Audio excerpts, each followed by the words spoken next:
How to update Instagram on Android. Hey everyone, welcome back to the channel. In today's video, I'll show you how to update Instagram on Android. So now, without further ado, let's get started. So here, first thing first, open the Play Store app on your phone.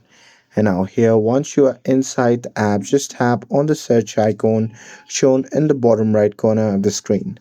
And now here, once you are inside the search section, just tap on the search bar at the top, and there you can simply type in Instagram and search for it.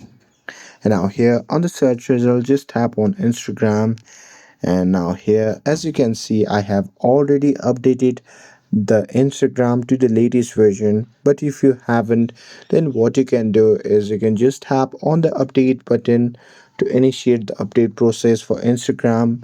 And with that, you just have to wait for some time for it to update.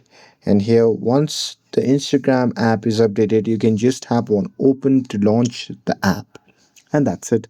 That's how you can update Instagram on Android.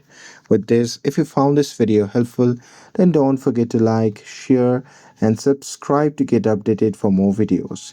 Thanks for watching, and I'll see you in the next video.